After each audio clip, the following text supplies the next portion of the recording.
Assalamualaikum, balik lagi di channel YouTube Farmasi ISTN Tugasku Kreasiku. Kami dari kelompok 6, Bioteknologi kelas D akan mencoba menjelaskan tentang materi protein. Nah, sebelumnya, ada yang tahu apa itu protein? Jadi, protein itu adalah molekul besar dan kompleks yang disusun oleh subunit yang lebih kecil yang disebut dengan asam amino. Oleh karena itu, sebelum membahas lebih jauh tentang protein, kita harus memahami terlebih dahulu apa itu asam amino. Jadi, asam amino adalah molekul sederhana yang memiliki atom C sebagai pusat dengan keempat inangnya masing-masing mengikat atom H, gugus amina, gugus karboksil, dan rantai samping. Saat berada di dalam air, molekul asam amino akan diubah menjadi ion yang disebut dengan deuterium. Untuk lebih mudah, akan kita ilustrasikan secara sederhana. Jadi ini adalah bentuk umum asam amino dengan rantai samping yang bervariasi. Contohnya ada asam amino yang rantai sampingnya hanya berupa CH3 yang sederhana. Nah, asam amino ini disebut dengan alanin. Ada asam amino lain yang memiliki bentuk rantai samping yang lebih panjang dan bercabang.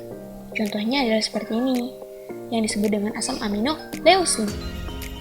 Ada juga asam amino yang rantai sampingnya memiliki ciri aromatis seperti ini. Asam amino ini adalah histidin. Dan masih banyak variasi rantai samping yang jumlahnya mencapai ratusan.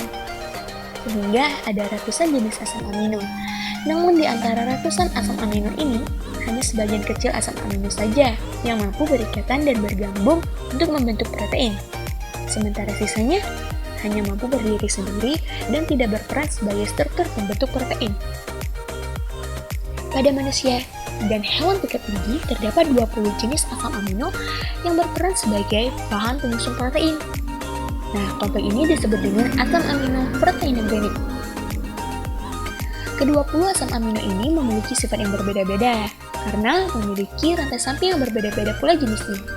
Ada beberapa asam amino yang hidrofobik, ada yang bersifat hidrofilik, ada yang bersifat asam, dan ada yang bersifat basa. Para asam amino ini dapat disimbolkan dengan 1 huruf, 3 huruf, atau dengan menuliskan nama panjangnya.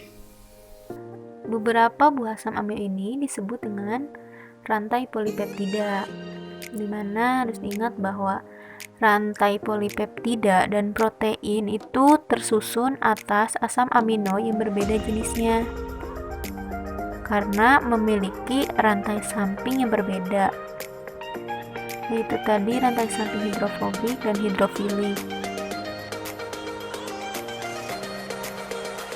Kemudian ini ada proses bonding, di mana rantai yang berwarna kuning ini disebut hidrofilik, yang berwarna biru disebut hidrofobik. Kemudian pada proses bonding ini, apabila terjadi perubahan lingkungan seperti temperatur, pH, dan perubahan kimia, maka lipatan protein ini akan kembali terurai dan kehilangan fungsinya, maka disebut denaturasi. Namun, bila kondisi lingkungan kembali mendukung, protein ini dapat kembali mengalami folding dan disebut renaturasi.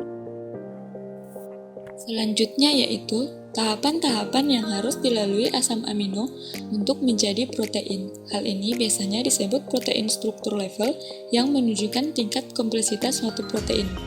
Ada protein yang sederhana yang hanya sampai pada level sekunder, dan ada protein kompleks yang mencapai pada level kuaterner. Mari kita bahas satu-satu. Struktur primer merupakan beberapa buah asam amino yang memanjang. Struktur sekunder terbentuk dari beberapa lipatan akibat interaksi antar atom. Ada 2 bentuk struktur sekunder, yaitu bentuk alpha helix yang menyerupai spiral dan bentuk beta pleated sheet yang bertumpuk-tumpuk.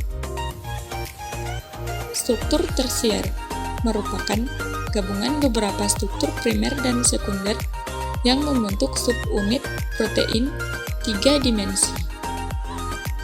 Dan yang terakhir, struktur kuaterner merupakan gabungan beberapa struktur tersier yang membentuk protein yang besar dan kompleks. Walaupun banyak terdapat protein dalam tubuh, secara umum dia hanya dibagi menjadi dua, protein globular dan protein fibrosa. Protein globular merupakan kelompok protein yang membentuk, membulat, dan memiliki struktur yang kompleks. Kelompok ini jenisnya sangat beragam dan paling banyak ditemukan di dalam tubuh. Contohnya enzim, hormon, insulin, hemoglobin, dan antibodi atau imunoglobulin. Protein fibrosa merupakan kelompok protein yang membentuk tipis dan memanjang. Dia hanya bersifat tidak larut air, statis, dan berperan sebagai struktur pembentuk tubuh. Bentuknya sangat sederhana, didominasi oleh struktur level sekunder yang berulang-ulang.